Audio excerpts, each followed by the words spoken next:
మొత్తానికి మీ ఓటమికి బలమైన కారణము ప్రజల ఆశ అంటారు. అంతే, ప్రజల ఆశ. అంతే. మరి ఈ ఆశను చంపి సరికొత్త ఆశలు చిగురింప చేయగలరా మీరు 2029 నాటికి? ఇప్పుడు ఆటోమేటిక్గా వాళ్ళలో వచ్చేసింది.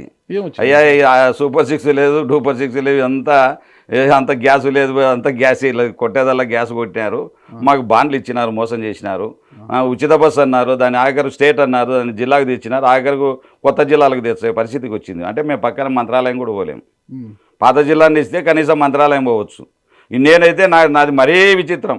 నేను శ్రీశైలంలో ఎక్కినానంటే కిందికి పోవాలంటే అది ప్రకాశం జిల్లా, నేను ప్రకాశం జిల్లాకు పోనీకి లేదు. ఇంకా నేను వాళ్ళు బస్ టికెట్ తీసుకోవాల్సిందే శ్రీశైలం వాళ్ళు. నీకు ఎక్కడ లేదు, స్టేట్ అండి, స్టేట్ ఎత్తేసిరి, జిల్లా అండి, పాత జిల్లా అయితే పర్వాలే ఒక రకంగా అంటుంది, పాత జిల్లా కూడా లేదు, మళ్ళీ ఇది కొత్త జిల్లాలు అంటున్నారు. కొత్త జిల్లాలు అంటే ఎక్కడ పోతావు, ఎక్కడవుతుంది? గ్యాసులు 3 ఇచ్చినావా, 1 ఇయర్ ఎగరగొట్టినామంటే ఎంత బడ్జెట్ దానిపైన చెప్పు మిగిలినట్టు? ఇప్పుడు మహిళలు 50 ఏళ్ళకు పెన్షన్ ఇచ్చినావా, మేము 45 ఏళ్ళకి ఇచ్చినామే, నువ్వు ఈరోజు 50 ఏళ్ళకి ఇచ్చినావా? మాట చెప్పి బీసీలకు కానీ గోరు కానీ ఇస్తానన్నావు, ఒక్క కొత్త పెన్షన్ ఇచ్చినావా? ఒక్కటి. సరే, వాళ్ళు ఏమి ఇవ్వలేదు, ఒకటి పెట్టండి, ఇంక్లూడింగ్ మీ నాయకుడితో సహా మెజార్టీ మీద. ఇప్పుడు కూటమి ప్రభుత్వంపై వస్తున్న వ్యతిరేకతే మనల్ని తిరిగి గెలిపిస్తుంది అనే ఒక ధోరణిలో ఉన్నారు తప్పితే, వీళ్ళు వద్దు వైసీపీ నాయకులే ముద్దు అనడానికి మీరు చేస్తున్న కార్యక్రమాలు ఏంటి? ఎగ్జాంపుల్ చెప్పాలంటే, సరే, ఈ 5 ఏళ్ల పాటు బుడ్డా రాజశేఖర రెడ్డి గారు ఎమ్మెల్యే ఉన్నా, ఆ బుడ్డా రాజశేఖర రెడ్డి గారి మీద వ్యతిరేకతే మిమ్మల్ని గెలిపించాలనా, లేదంటే ఆయన కన్నా ఈయన ముద్దు అని చెప్పడానికి మీరు చేస్తుంది ఏంటి శ్రీశైలం అంటే ఏమంటారు? ఇప్పుడు నువ్వు చెప్పింది కరెక్ట్, మాట్లాడినావు కరెక్టే, క్వశ్చన్ కరెక్టే. ఎందుకంటే దాని వ్యతిరేకత పైన ఆధారపడడం అనేది కరెక్ట్ కాదు. మనం కూడా ప్రజలకు తెలియజేయాల్సిన అవసరం ఉంది. మీరు అందుకే ఈరోజు ఇంటింటి కార్యక్రమం ఈరోజు పెట్టుకున్నాం మేము. అందుకే తెలియజెప్పడానికి ఆ రోజు చెప్పిన హామీలు చెప్తున్నా. సుపరిపాలన గడప గడప సుపరిపాలన తొలి అడుగు లేదు, మళ్ళీ అడుగు లేదు, ఇదే లాస్ట్ అడుగు. మీరు అనుకుంటే సరిపోదు, ప్రజలు అనుకోవాలి. ప్రజలు అనుకుంటున్నారు. ఇప్పుడు నువ్వు అన్నట్టు ఇప్పుడు నువ్వు చెప్తున్నావు, మీరు దానిపైన ఆధారపడి, డెఫినెట్గా దానిపైన ఆధారపడితే కూడా కష్టమే. దాని కాదు, కానీ మా వాళ్ళను దూరమైన వాళ్ళని దగ్గర చేర్చుకోవడం అనేది ఒకటి ఇంపార్టెంట్. దీంట్లో దూరమైన వర్గాలను మళ్ళీ దగ్గర చేర్చుకోవడం ఒకటి. వాళ్ళలో అసంతృప్తినే మనం ఆధారపడడం కరెక్ట్ కాదు. మళ్ళీ అందరితో బాగా మా నాయకుడు కానీ ఎవరైనా కానీ మా నాయకుడు కూడా కలుపుకొని పోయి అందరితో ఈ ఇంటర్వ్యూలు ఫ్రీగా ఇచ్చేసి, అపాయింట్మెంట్స్ ఏదైనా ఇచ్చేసి వాళ్ళను కూడా దగ్గర పిలుచుకొని కొన్ని విషయాలు వాళ్ళకు క్షుణ్ణంగా మాట్లాడితే వాళ్ళ కడుపులో బాధ తగ్గితే వాళ్ళు కూడా మళ్ళీ రావడానికి సిద్ధంగా ఉన్నారు. అంతే. మీరు చెప్తున్నట్లుగా ఇప్పటికీ కూడా మీ నాయకుడికి అందరికీ సర్వదర్శనం అంట కదా, ఏకాంత దర్శనం లేదంట కదా? ఉన్నాయి. ఇప్పుడు ఎట్లందంటే మీద పడతా ఉన్నారు. సర్వదర్శనం ఒకటి పెట్టాలంటే కొద్ది టైం పోవాలి. ఇప్పుడు అన్నీ పెడతా ఉంటే ఇప్పుడు ఒకటేసారి మీద పడితే ఆయన ఎవరితో మాట్లాడగలుగుతాడు? ఎంతమంది నువ్వైనా నోరు ఒకటే కదా ఆయనకు కూడా.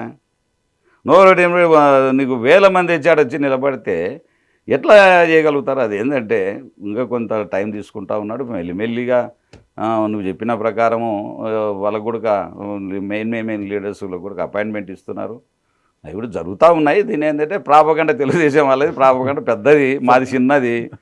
ప్రాపగండ లేకనే మేము అధికారంలో ఉంటే వాళ్ళు ప్రాపగండ పెద్దగానే ఉంటుంది. మీరు అధికారంలో ఎన్నో రకాలుగా ఇప్పుడు అందరినీ కలుపుకుపోవాలి, ఒకటి చేస్తే అది ఎంత సాధ్యం. అందరి విషయం మనం పక్కన పెడతాం. వెటకారానికి బ్రాండ్ అంబాసిడర్ శిల్పా చక్రపాణి రెడ్డి గారు. వెటకారం అంటే ఏంటి? ఏది మాట్లాడినా వెటకారంగా, సెటైరికల్ గా మాట్లాడడం. వెటకారం అంటే నీకు మనసులో బాధ కలిగేది మాట్లాడేది వెటకారం. నిన్ను నొప్పించేది వెటకారం. నేను మాట్లాడేది వెటకారం కాదు. నేను మాట్లాడేది నవ్వుతూ నవ్విస్తూ మాట్లాడితే ఏది మాట్లాడే అదే కాంత ప్రమాదం. కొంతమంది మీ నాయకులు మీ నియోజకవర్గం దూరం అయిపోయారు. మీరు సెటైర్ గా ఏదో సరదాగా మాట్లాడినా దాన్ని వెటకారంగా భావించి కొంతమంది దూరం అయిపోయారు. ఎక్కడ కాలేదు. అది ఇంతకుముందు కూడా అడిగిన క్వశ్చన్. అలా దూరమైన నువ్వు ఈరోజు నమ్మవు. నువ్వు అంటే నువ్వు మళ్ళీ నన్ను ఇంటర్వ్యూ చేయాలి నువ్వు ఖచ్చితంగా. ఎందుకంటే ఇంతకుముందు మళ్ళీ అడిగినావు, ఇది ఎప్పుడు ఎలక్షన్ కంటే ముందు అడిగినావు అన్నమాట. ఎక్కడ ఈ రోజుకు ఎంపీటీసీలు కానీ సర్పంచులు కానీ ఇంకోరు కానీ అదే ఆశ్చర్యం అనిపిస్తుంది. ఎవరైనా పోతారులేని మేము కూడా వదిలిపెడితే ఒక్కరు పోయేటోడు లేడు. నేను ఎవరైనా ఎంపీపీ తిరుపాలమ్మ టీడీపీలో తిరుగుతున్నారు, మిమ్మల్ని వదిలిపెట్టారు.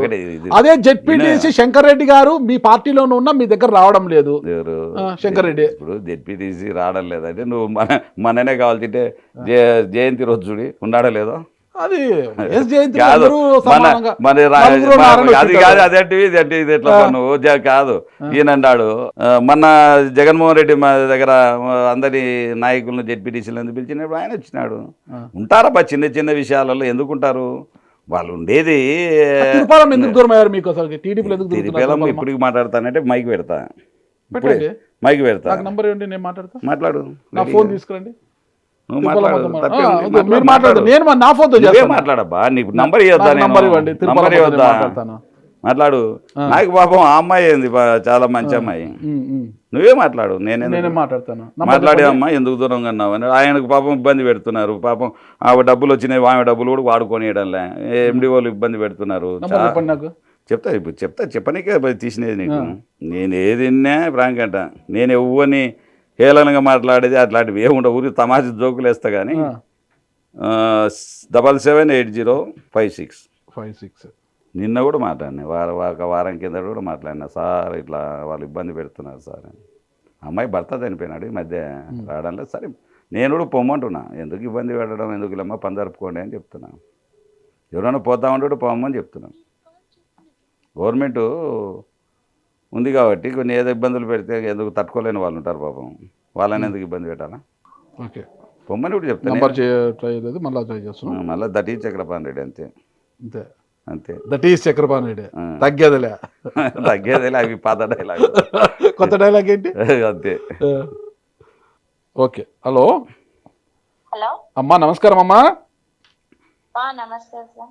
అమ్మా నా పేరు నాగరాజమ్మ, నేను యూటీవీ నుంచి మాట్లాడుతున్నా. నేను జర్నలిస్ట్ అమ్మా, సీనియర్ జర్నలిస్ట్ నేను.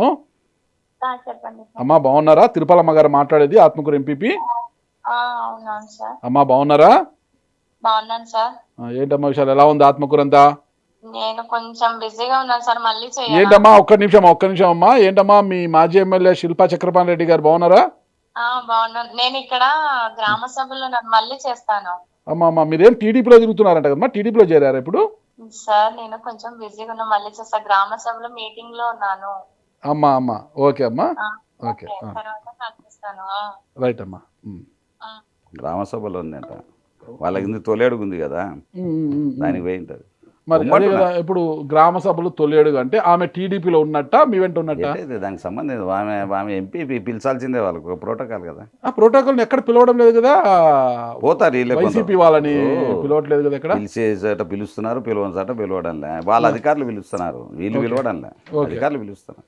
ఓకే, మరి ఇప్పుడు ఇప్పుడు తిరుపేలమ్మ అనేది ఒకటి పాపం ఆడ ఓసి వచ్చింది. మా జగన్మోహన్ రెడ్డి ఓసీలు కాదు బీసీలకి ఇన్నా మంచి పేరు వస్తుంది నీకు, అది ఇదని చెప్పి ఆయన బీసీలకి ఇవ్వమంటే, నాకు బీసీ లేడీస్ లేరు రిజర్వేషన్లో కోటాలో, లేకపోతే ఆ అమ్మాయిని తీసుకొచ్చారు. ఇట్లా డిగ్రీ చదివిందంటే అమ్మాయిని సెలెక్ట్ చేశాను నేను, ₹1 ఖర్చు లేకుండా. నువ్వు అడుగు, ఇట్లా మీ ఎమ్మెల్యే ఇట్లా చెప్పినాడు, ఏమైనా డబ్బులు ఇచ్చావమ్మా అని అడుగు. ఖచ్చితంగా ₹1 కూడా తీసుకోకుండా ఆయమ్మకు మనం ఇచ్చి మళ్ళీ ఇనానమస్గా చేశాను.